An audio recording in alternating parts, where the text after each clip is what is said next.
நண்பா இப்போ பார்த்தீங்கன்னா ஜொமேட்டோவில் ஒரு ஆர்டர் ஒன்று வந்துச்சு. அது லாங் ஆர்டரு. அந்த ஆர்டர் லாங்காக வந்தது கூட பிரச்சனை இல்லை.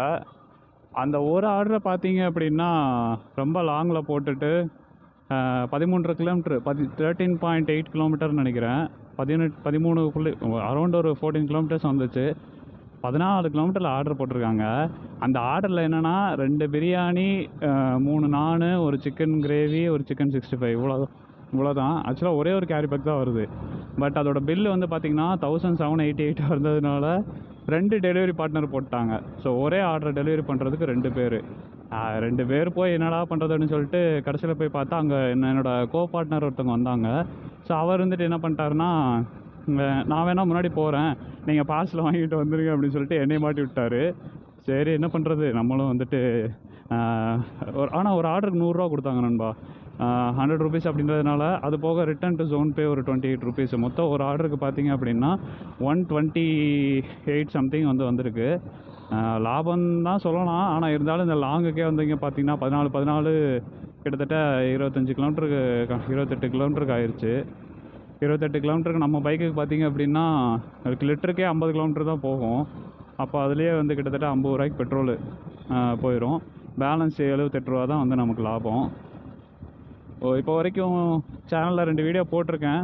அப்புறம் இப்போ 3ஆவதாக வந்து வீடியோ போடலாம். 3 வீடியோ போட்டுட்டேன். ஆனால் அந்த ட்ராவல் பண்ணுற மாதிரி வீடியோ பண்ணால் எனக்கு என்னோடய மொபைல் கேமரா பார்த்திங்க அப்படின்னா ரொம்ப கம்மி தான். பேக்கில் வந்து வெறும் 16 MP தான். பட் ஃப்ரண்ட்டில் வந்து 32 MP. ஸோ அதனால தான் இந்த தடவை வந்து ஃப்ரண்ட்டில் ட்ரை பண்ணியிருக்கேன். உங்களுக்கு இது நல்லா தெரியும் அப்படின்னு நினைக்கிறேன். பட் இது வைட் ஆங்கிள் சப்போர்ட் ஆகாது. இருந்தாலும் கொஞ்சம் குவாலிட்டியாக கொடுக்கலாம், ஒரு சின்னதாக ஒரு வீடியோ போடலாம் அப்படின்னு சொல்லிட்டு ஓப்பன் பண்ணுங்க. இது எப்படி இருக்குன்னு பார்த்துட்டு சொல்லுங்கள். அண்டு பைக் டிப்ஸ் எல்லாம் வந்து நிறைய நான் வீடியோ போடணும் அப்படின்னு நினைக்கிறேன். ஐடியாஸ் நிறையா இருக்குது. பட் டைம் தான் இருக்க மாட்டேங்குது. எப்படியாவது போடணும். என்னை பொறுத்த வரைக்கும் டெய்லி ஒரு வீடியோ போடணும்னு சொல்லி நான் ரொம்ப ஆசையாக இருக்கேன். பட் அதுக்கு முன்னாடி டைம் கிடைக்க மாட்டேங்குது. இப்போயுமே பார்த்தீங்கன்னா நான் இந்த ஷிஃப்டெல்லாம் முடிச்சுட்டு போய் தான் இந்த வீடியோவை வந்து எடிட் பண்ணி ஃபைனலாக வந்து போஸ்ட் பண்ணுவேன். எப்படியும் அதுக்கே மார்னிங் ஆயிரும்னு நினைக்கிறேன். நிறையா பேர் வந்து சப்போர்ட் பண்ணிங்க. எனக்கே தெரியாத சில பேர்லாம் வந்துட்டு என் பேரை சொல்கிறாங்க. எங்கள் ஊர்லேருந்து இப்போ இது பண்ணுறாங்க. ஸோ நான் இங்கேருந்து போட்டுட்ருக்கேன் அப்படின்னா எங்கள் ஊரில் இருக்கிறவங்க என்னை பார்த்து எனக்கு வந்து கமெண்ட் பண்ணுறாங்க அப்படின்றது எனக்கு ரொம்ப சந்தோஷமாக இருக்குது. ரோடு எந்த அளவுக்கு தெரியுதுன்னு தெரில. ஒரு நம்பிக்கையில் நானும் வச்சு எடுத்துகிட்ருக்கேன். வரும்போது சரியான டிராஃபிக் நண்பா. டிராஃபிக்னால் எப்படி சொல்கிறது, அந்த அளவுக்கு பெருசாக டிராஃபிக் கிடையாது. ஆனால் முன்னாடி போயிட்டு இருந்த பஸ்ஸு ஒரு இடத்துல நிப்பாட்டி அங்கே இருக்கிற பேசஞ்சர்ஸை ஏற்றுறதுக்காக நிப்பாட்டுறதுனாலேயே அந்த ஹோல் ஏரியாவுமே வந்து ஃபுல்லாக டிராஃபிக் ஆகுது. இந்த காருக்காரங்களாம் நிறையா பேர் பார்த்திங்கன்னா அந்த ஷாப்பிங் அங்கே போகிறேன் இங்கே போகிறேன்னு சொல்லிட்டு எங்கேயாவது இடத்துல வந்து அவங்களுக்கு பார்க்கிங் அங்கே ப்ளேஸ் இல்லாதனால அவங்களும் காரை வந்து ஏற்றி நிப்பாட்டிடுறாங்க. வேறு வழி இல்லாமல் எல்லாம் டிராஃபிக் ஆயிடுது. ஸோ இதெல்லாம் தாண்டி தான் வந்துட்டுருக்கேன். ஆனால் என் கூட இருந்த பார்ட்னருக்கு என்னமோ தெரில, அவசரமாக எதுக்கு 2 பேர் வெயிட் பண்ணிவிட்டு பேசாமல் நான் முன்னாடி போகிறேன், நீங்கள் வாங்கிட்டு வந்துடுங்க அப்படின்னு சொல்லிட்டு நம்மகிட்ட மாட்டி விட்டு போயிட்டார். நான் சொல்ல இத்தனைக்கு நான் வந்துட்டு நார்மல் பேக் தான் வச்சுருக்கேன், ஜொமேட்டோ பேக் எடுத்து வரல. ஆனால் அவர் வந்து ஜொமேட்டோ பேக் எடுத்து வந்திருக்காரு. ஸோ மேபி அவரே கொண்டே கொடுத்துட்டலாம், அவரே கொடுக்கலாம். நான் கேட்டேன், ஆனால் அது பார்சல் பெருசாக இருக்கும், நான் எப்படி என்னோடய இதில் வைக்கிறது, நீங்கள் வேணால் பேக் வச்சுருக்கீங்களா, நீங்கள் வேணால் ட்ரை நீங்கள் எடுத்துகிட்டு போங்க, நான் வேணால் ஃப்ரண்ட்டில் போயிட்டுருக்கேன், இல்லை நான் அவங்க கூடயே வர்றேன், 2 பேரும் சேர்ந்தே போகலாம் அப்படின்லாம் சொல்லி பார்த்தேன். கேட்கலையே, என்னத்த சொல்கிறது. சரி ஓகே. ஆனால் அவருக்குமே 100 ருபீஸு, எனக்கும் 100 ருபீஸு. அப்படின்னா பார்த்துக்கோங்க, கிட்டத்தட்ட 200 ருபீஸ் வந்து அவங்களுக்கு டெலிவரி சார்ஜுக்கே வாங்கியிருப்பாங்க. எதுக்காக வந்து இந்த மாதிரி ஜொமேட்டோலலாம் இந்த மாதிரி பண்ணுறாங்க? ஜொமேட்டோ, ஸ்விக்கி எல்லா இடத்துலையும் இதே மாதிரி தான்.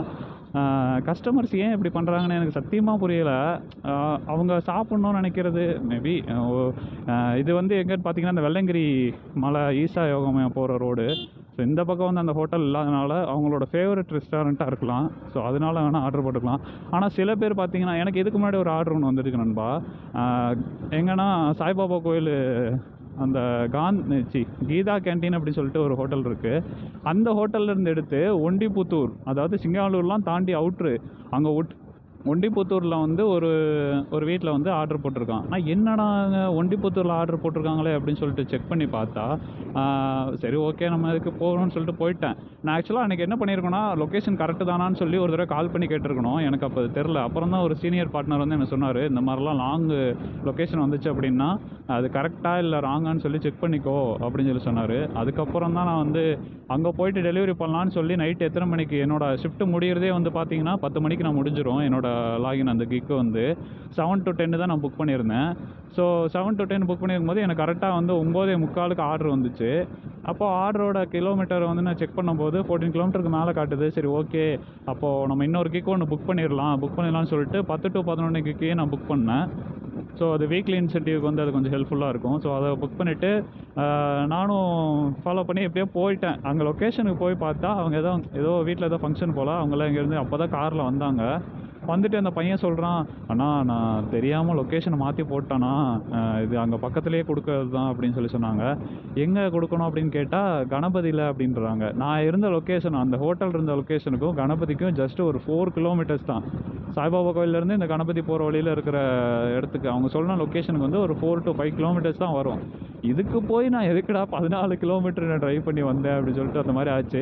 திருப்பி அந்த பையன் என்ன சொல்கிறான்னா, ஆனால் நீங்கள் ரிட்டர்ன் போகும்போது உங்களால் எதாவது கொடுக்க முடியுமா அப்படின்னு சொல்லிக்கிறேன். இல்லை ப்ரோ, நான் இங்கேருந்து போயிட்டு இருக்கும்போது இது மெயின் ஏரியான்றதுனால கன்ஃபார்ம் எனக்கு ஆர்டர் வந்துடும் அப்படின்னு சொல்லி சொன்னேன்.